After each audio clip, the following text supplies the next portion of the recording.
الكتاب وخفق قلبي شوقا إلى رمضان. للكاتبة سوزان مصطفى بخيت. الأداء الصوتي سامر يونس. من هنا كانت البداية. تمر بنا الأيام ويزداد شتات القلب وتبعثر الروح، فنبحث هنا وهناك عن شيء يعيد ترتيبها ويهيئها لتقبل عليه سبحانه، فيلوح رمضان في الأفق ويبدأ القلب يخفق شوقا إليه. عسى أن تتاح لنا فرصة نغوص فيها في أعماقنا لتتناغم قلوبنا مع أرواحنا من جديد في رحلة إيمانية تحلق بنا إلى عنان السماء، رحلة تدفع بجوارحنا للعمل بحب وشوق، فنتزود منها بما يعيننا على الارتقاء على مدار العام. ومن هنا بدأت فكرة الكتاب، فكرة بذور نثرتها لقلوب ترغب في النبض قبل حلول رمضان. فما هي الحكاية ومن أين جاءت الفكرة؟ في عام 2016 طلبت مني بعض المتابعات أن أكتب لهن سلسلة منشورات إيمانية في رمضان تحيي قلوبهن وتعينهن على التلذذ بحلاوة الإيمان. فتساءلت: ما الجديد الذي يمكنني تقديمه ولم يتطرق إليه أهل العلم والدعاء؟ حتى هداني الله إلى نثر بعض البذور التي تخاطب الجانب النفسي قبل الإيماني، لتكون عونا في الإقبال على العبادة بنفسية أكثر وعيا وفهما. حرصت فيها على تصحيح الكثير من المفاهيم المتعلقة بالعبادة عامة وبرمضان خاصة، وكنت أكتبها يوما بيوم على حسب ما يفتح الله علي. وبعدما انتهيت جمعتها في كتيب بعنوان سباق القلوب إلى رمضان وقمت بنشره. ولما وجدت إقبالا كبيرا عليها وعظيم نفعها بفضل الله، عزمت على تجديد نشرها كل عام مع الاهتمام بتهذيبها وتطويرها. وفي عام 2019 بدأت بعرضها كدورة تفاعلية على منصة التليجرام، فتح الله علي بالمزيد من الإضافات، وتوسعت فيها بما يتوافق مع احتياج المتدربات، مع التركيز على العمق والتأثير ومخاطبة القلوب لتتناغم مع عنوانها الجديد: وخفق قلبي شوقا إلى رمضان. وفي عام 2021 قدمتها للأعجميات في مدينة ميلبورن بأستراليا، وبفضل الله لامست احتياجاتهن أيضا. ثم في عام 2023 استعنت بالله وبدأت بجمعها في كتاب مع المزيد من التهذيب والتطوير، سائلة الرحمن اللطيف الودود أن يتقبلها مني وأن تجد لها أثرا ومكانا في قلب كل من يقرأها، فتسمو بأرواحهم ويصبح رمضان بالنسبة لهم محطة للترقي في درجات الإيمان. فما هي محطاتنا التي سنسير فيها؟ في رحلتنا سنسير في عدة اتجاهات نخاطب فيها القلب والعقل والجوارح معا، كلا بلغته التي تناسبه. تصحيح المفاهيم. سنبدأ بتصحيح المفاهيم وتعلم المقاصد الحقيقية المتعلقة بالعبادة عامة، وبشهر رمضان خاصة، مع تسليط الضوء على مظاهر الجمال التي يحتويها هذا الشهر. تهيئة القلوب. ثم سننتقل لتهيئة قلوبنا بمشاعر الحب والحماس والفرح والتعرف على المعنى الحقيقي للذة الإيمان، وكيف يمكننا أن نتزود منها لما بعد رمضان. تحفيز الجوارح. بعد ذلك يأتي دور الجوارح، فنحفزها ونحركها بتدرج جميل لتقبل على الطاعة بعدما فهمناها فهما صحيحا وخفق نبض قلوبنا بالشوق إليها. بداية رحلة جديدة. وأخيرا لن أختم الكتاب بانتهاء رمضان، فما هو إلا محطة نتزود منها، بل سيكون بعون الله بداية رحلة جديدة نرتقي فيها في درجات الإيمان ونستمر بها حتى رمضان الذي يليه. أسأل الله العون والتوفيق، وأن يجعل عملي كله صالحا ولوجهه خالصا، وأن لا يجعل لأحد فيه شيئا. ماذا قالوا عنها؟ كانت هذه بعض آراء المتدربات، وقد حرصت على عدم التكرار، كما استبدلت الأسماء الصريحة بالأحرف الأولى بناء على رغبتهن. تقول سين ألف: كانت الدورة كالنور الذي أنار عتمة العقول التي ظنت أن العبادة تقتصر على الصيام والصلاة فقط.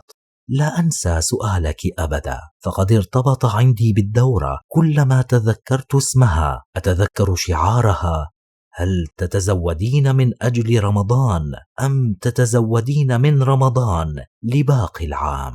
أيضا إجاباتك عن أسئلتنا كانت مفيدة جدا، وأنارت لدي مفهوما مهما، وهو أننا لا نعبد الله من أجل لذة العبادة، وأن اللذة لا علاقة لها بالأجر، فالأجر متعلق بالجهد والعمل وليس النتيجة، واللذة هي رزق قد يأتي وقد لا يأتي. تقول ألف فاء: كانت الدورة مرجعا لي كلما شعرت بالتعب من المنشورات التحفيزية الأخرى التي كانت تسبب لي العجز والتشتت والخذلان. كنت أهرع لقراءة الدورة فأجد فيها الطمأنينة، وكأنها يد تربت على كتفي وتقول لي: رفقا بنفسك، فالعبادة ليست محصورة في هذا فقط، بل تشمل كل ما تقومين به بنية صادقة. كنت أظن أننا نتزود من أجل رمضان، لكنه في الحقيقة محطة للتزود لباقي العام. تقول شين ألف: الدورة أعطتني دفعة إيمانية ورؤية مختلفة لكل عمل أقوم به، فرمضان ليس صياما وصلاة وقراءة قرآن فحسب، بل كل عمل أقوم به بنية صادقة هو طاعة. حتى رعاية أطفالي لم تعد عبثا يؤرقني في رمضان، بل أصبحت أحتسبها عبادة تثقل ميزاني. تقول ميم واو: كانت الدورة رحلة ممتعة وشيقة، ما ميزها عن غيرها أنها لا تقدم معلومات فقط، بل فتحت لنا آفاقا ننطلق منها لنعيش رمضان بروح جديدة. كانت دورة تصحيحية لمفهوم العبادة، غيرت بفضل الله الكثير من المفاهيم الخاطئة، وجعلتنا ندرك أن رمضان ليس فقط موسم طاعة، بل تغييرا عميقا يمتد طوال العام. تقول ألف ألف: تعلمت من الدورة معرفة أولوياتي حتى في رمضان، فأصبح جهادي مع أبنائي عبادة، وطاعة زوجي مقدمة على النوافل. تعلمت تجديد النية في كل عمل أقوم به، وتعلمت أن الله يكافئ على الجهد والجهاد وليس على النتائج، وهذا جعلني أستمتع برمضان وأشعر بالسكينة. تقول سين غين: دخلت الدورة وأنا أقول لنفسي سأشترك، وكالعادة لن أجد شيئا جديدا، إلا أنني حقا استمتعت بالدورة، وعلمت أنني لست وحدي من لها نفس التساؤلات. كانت إجاباتك شافية كافية ووافية، ولا أزكي على الله أحدا. تقول سين: اللهم بارك. كانت الدورة منظمة وشاملة لكل ما كنت أحتاجه.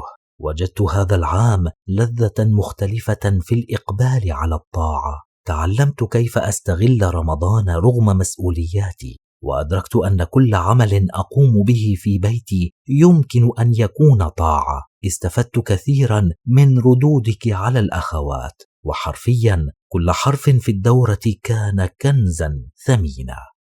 تقول دال عين: كنت كل عام أدخل رمضان بحالة من التوتر والخوف لشرف الزمان، وأن الدقيقة فيه قد تساوي العتق من النيران، فكنت أعيش حالة من جلد الذات كلما ضاعت مني دقيقة في غير الذكر والقرآن.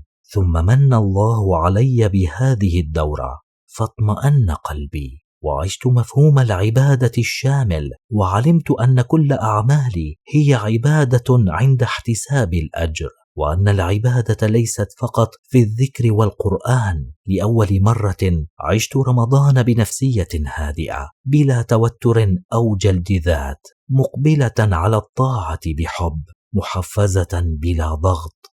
والله كان أجمل رمضان مر علي في حياتي.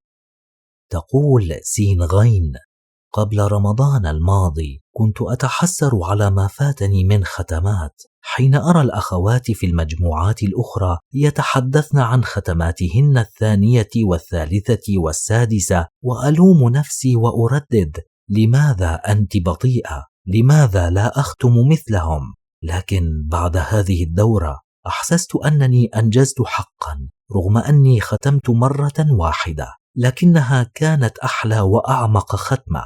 عشت مع القرآن كما لم أفعل من قبل.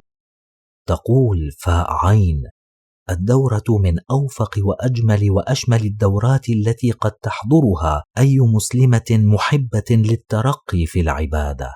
تميزت بأسلوبها المتدرج في إعداد القلب والطاعات، وشرح حال السلف والصحابة، وفتح آفاق التغيير السلس لاستقبال رمضان. أما التصفية والسكينة والخلوة والنيات فكانت حقا الدواء الأجمل لقلبي كي يستفيد من رمضان.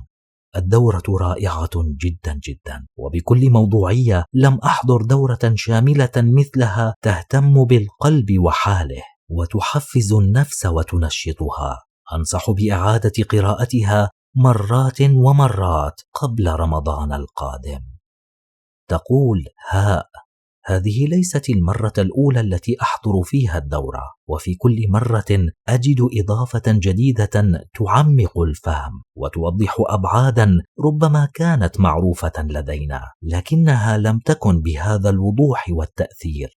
أكثر ما أعجبني هو العناية بالمرأة ومسؤوليتها، وكيفية استغلالها لرمضان رغم مسؤولياتها كأم وزوجة، وفترة ضعفها كأنثى في أيام عادتها الشهرية. كما أعجبني تفصيل العبادات المتنوعة، وتوجيه الحزن بالرضا، وتسليط الضوء على فقه النوايا. حرفيا كل فقرة تصلح أن تكون دورة مستقلة بذاتها.